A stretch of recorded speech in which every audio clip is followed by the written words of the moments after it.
자, 75페이지 필요충분 조건에 대해서 설명하겠습니다. 그래서 필요충분 조건은 자, 명제가 참이라는 가정이 있습니다. P이면 Q다에서 이 명제가 참인 상태에서 필요충분 조건을 논할 수 있어요. 그래서 P이면 Q다가 여기서 참이라면 P가 Q에 포함이 되는 이런 집합 구조가 돼야 되고, 이 P를 Q이기 위한 화살을 쏘잖아요. 화살을 총이라고 가정하면 이거를 총을 쏘는 사람이 P가 총이고 피를 흘리잖아요. 그래서 피를 흘리는 사람이 총을 맞는 사람이 피를 맞잖아요. 그래서 총을 쏘는 사람은 명제가 참이란 가정에서 이거를 충분 조건이라고 얘기를 하고, 이렇게 피를 흘리는 거를, 총을 맞아서 피를 흘리는 걸 필요 조건이라고 외우시면 이렇게 기억이 오래 남을 겁니다.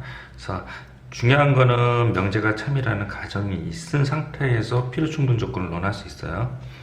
명제가 참인 상태에서 총을 쏘는 사람은 충분 조건, 피를 흘리는 사람은 필요 조건, 이렇게 판단하시면 됩니다. 됐죠? 그리고 P이면 Q다에서 다시 Q이면 P다 이렇게 또 기호가 나오면, 즉 서로 총을 쏘는 경우가 있어요. 그래서 P이면 Q다, 이게 명제가 참이고, Q이면 P다 이렇게 된 경우는 서로 총을 쏘기 때문에 이런 경우는 PQ가 다 필요 충분 조건이라고 합니다. 그래서 이 기호는 이렇게 쓴다고 해요. 자, 다시 한번 설명하면, 총을 쏘는 사람, 명제가 참이라는 가정하에서 P는 명제가 참이라는 가정하에서 P는 총을 쏘는 사람이기 때문에 충분 조건이에요. Q 이기 위한은 중요한 게 아니라 P가 중요한 거예요. P가 중요한 거고 P가 충분 조건이다. 총을 맞는 Q는 P를 흘리기 때문에 필요 조건이고, P이기 위한이 중요한 게 아니라 Q가 필요 조건이다. 이 말이 더 중요한 거예요. 그리고 P이면 Q다에 대해서 이 기호를 P이면 Q고 Q이면 P 이렇게 되는 이 고가 들어가고 공통 범위가 되는 건 서로 총을 쏘는 걸 얘기해요. 근데 기호는 이렇게 표시하고, P는 Q이기 위한 필요 충분 조건이고 마찬가지로 Q는 P이기 위한 필요 충분 조건이다. 이렇게 생각하시면 됩니다. 잠깐 화면 멈추시고 필기를 하세요. 됐죠? 예를 하나 잠깐 들어볼게요. P 집합이 이거고 Q 집합이 이거예요. 그래서 P의 집합을 집합기호로 표시를 할게요. X는 2가 이렇게 있고요. Q는 마이너스 2랑 2 이렇게 있어요. 그래서 명제가 참이려면 이런 조건이 됐죠. 그럼 이게 P잖아요. 그래서 P는 Q이기 위한 충분 조건, 이렇게 화살을 쏴야 되기 때문에요. 그리고 Q는 P이기 위한 필요 조건, 이렇게 얘기한다고 합니다. 두 번째에는 이게 이제 1번이고요. 화면이 잘렸나요? 그리고 이제 2번은요, P이면 Q다에서 P의 집합 조건을 따져볼게요. P의 집합 조건은 2네요. Q의 집합 조건은 마찬가지로 2네요. 그래서 명제가 P이면 Q일 수도 있고 Q면 P일 수도 있어요. 이런 경우는 서로 필요 충분 조건이라고 합니다.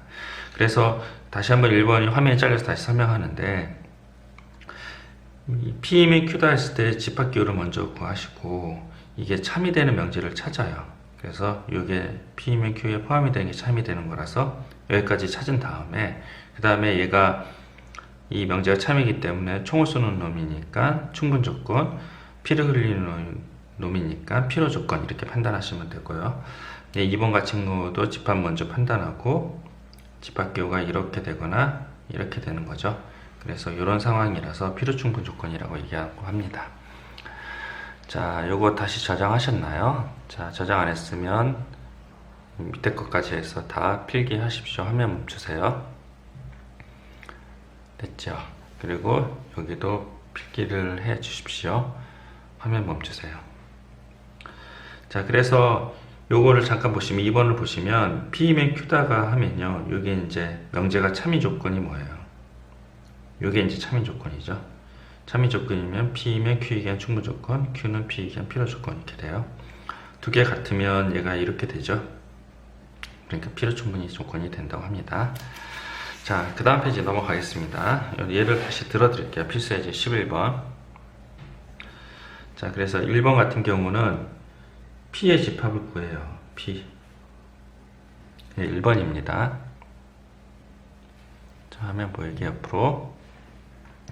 P 집합의 대표적인 거, 마이너스 2, 마이너스 1 이렇게 점점점점 음수 쪽은 다 된다. Q는요, 요거 똑같이 썼으면요, 똑같이 마이너스 2 되는지 확인을 해요. 되죠? 마이너스 1도 되고, 여기는 0이 돼요. 점점점 됐죠? 그러면 집합기호가 P면 Q다 이렇게 됐잖아요. 그럼 명제를 P면 Q가 참이에요. 이렇게 씁니다. 이 상태에서 판단하는 거죠. P는 뭐예요? 충분 조건. 그래서 P는 Q에게는 어떤 조건이냐? 그러면 이 순서대로 집합을 표시하고 판단하시면 됩니다. 2번도 설명하겠습니다. P집합을 이렇게 넣을게요. 이게 XY가 실수이기 때문에 이거는 만족시키는 00뿐이 없어요. 그리고 Q집합도 집합기호를 표현하면 얘도 마찬가지 00뿐이 없어요. 음수가 돼도 양수가 돼도 성립하지 않아요. 그래서 이제 이렇게 돼서 P면 Q이고 Q이면 P이다 이렇게 돼 있어요. 그래서 PQ는 필요 충분 조건이다. P는 필요 충분 조건이다 이렇게 판단하시면 돼요. 됐죠? 3번 설명할게요. 이런 식으로 발레를 통해서 하는 방법은 이게 좋은 방법은 아니에요. 그래서 3번 P집합 표시할게요. P집합은 이등변 삼각형이죠. 이등변 삼각형이다. 그리고 Q는요, 정삼각형이다. 이등변 삼각형 안에는 정삼각형도 있죠. 이렇게. 그래서 집합기호가 이렇게 돼요. 이해되시나요? 그러면 명제가 참이려면 Q는 P 이렇게 명제가 참이에요. 그리고 이 Q는 충분 조건이고 P는 뭐예요? 필요 조건이죠. 그래서 얘가 필요 조건이 됩니다. 아시겠죠? 자, 잠깐 화면 멈추시고 필기를 하십시오. 77페이지 필수예제 12번 보겠습니다. 자, P가 Q이기 위한 충분 조건이래요. 충분 조건, 필요 조건을 얘기할 때는 명제가 참이라는 가정이잖아요. 그래서 P가 충분 조건이라고 그러면 명제가 이게 참이라는 거예요. 이렇게. 이게 참이라는 가정이고, 그러려면 얘가 이렇게 돼야 돼요. 그래서 이 Q는 마이너스 A에서 X가 플러스 A가 되었잖아요. 그래서 Q가 더 큰 거예요. 그래서 여기 집합으로 표시하시면 수직선상에 마이너스 A고 플러스 A가 되면 이렇게 되고, 여기가 마이너스 2고 플러스 5가 된다. 이렇게 되는 구조입니다. 그래서 요게 P고 이게 Q집합인데 이렇게 돼야지 되는 상황이에요.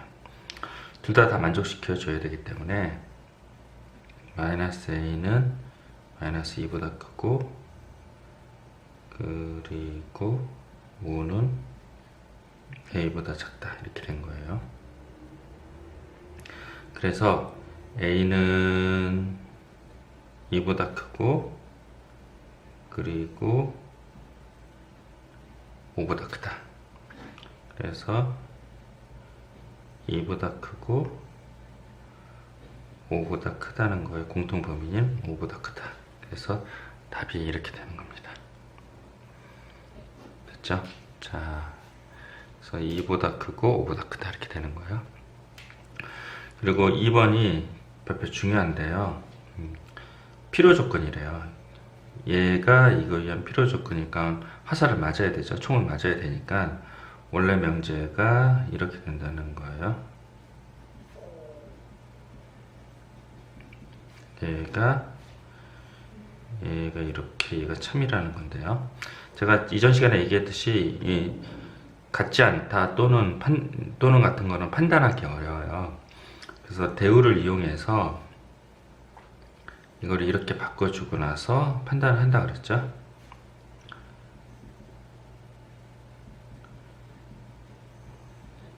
대우는 위치도 바꿀 뿐만 아니라 낫을 붙여서 같지 않다를 같다고 만들어요.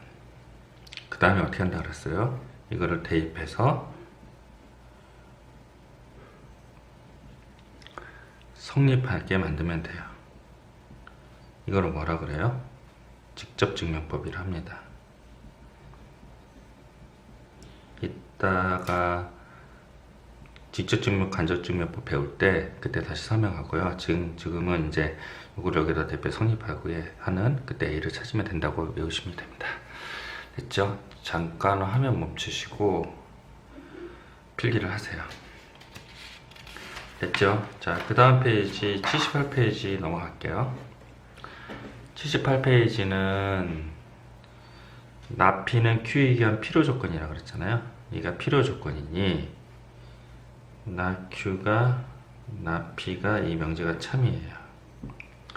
그거의 대우는 P는 Q 이게 대우가 되는데 이것도 참이고요. 그래서 P는 Q에 포함이 되어야 된다. 이런 가정하에서 벤 다이어그램을 그려서 판단하시면 됩니다. 3번만 벤 다이어그램을 그려보시면 Q가 이렇게 있고요. P가 이렇게 있어요. P 교 Q는 P 맞네요. 그래서 답이 3번이 되네요. 알겠죠? 자, 그리고 14번 설명하겠습니다.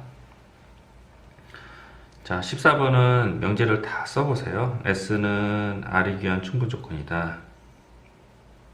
이렇게 되고, R은 not S. 나P는 Q에 귀한 필요 조건이다. Q는 나P가 되고, 이거의 대우는 P는 not R이 됩니다. 됐죠? not S는 Q에 귀한 충분 조건이다. not S는 Q에 귀한 충분 조건이 이렇게 되고 not Q는 S가 된다. 이렇게 됩니다. 자, 그러면 이제 이거 가지고 매핑을 해야 되는데요. 지금 대우까지 다 구했어요. 자, 어떻게 할까요? 요거 보이시나요? 요거 보이고 요것도 보이네요. not Q, P는 없나요? not R은 없네요. 요거 잘못 적었네요. 자, 여기가 어떻게 되나요? Q 이렇게 되네요. 됐죠?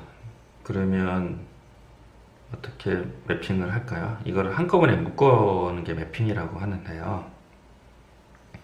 일단은 P면 Q고 not Q 혹시 있네요. 그래서 P면 not Q고 그 다음에 여기 3단 논법에 의해서 이게 S가 되고요. S는 R이 돼요. 됐죠? 이런 관계예요. 이런 매핑을 그리고 나서 그 다음에 기억 니은 여부를 확인하는 거죠. 자, P는 not Q고요. not Q는 S고 S는 not R이에요. 그래서 3단 논법을 만들어서 이렇게 그림을 그려요. 그러면 P는 not Q니까 P는 R이 귀한 뭐예요? 충분 조건? 맞네요. R은 not Q니까 필요 조건 이렇게 되니까 화살은 맞잖아요. 필요 조건 얘도 맞네요. P는 S가 필요 조건 아니에요. 이거는 P는 S가 충분 조건이에요. 그래서 틀렸네요. 그럼 이제 지금 끊겼잖아요. 만약에 필요 충분 조건이 되기 위해서 이렇게 질문이 나와요. 필요 충분 조건이 되기 위한 명제는 이렇게 질문이 나오면 R은 P 이게 있어야 돼요. 그래서 만약에 여기가 이렇게 있다면 얘가 이제 서큘레이션 하잖아요. 이렇게 되면 필요 충분이 조건 되는 거예요. 이런 상황이 필요 충분 필충 조건입니다. 아시겠죠? 자, 요거 화면 멈출 테니까 필기를 해 주십시오.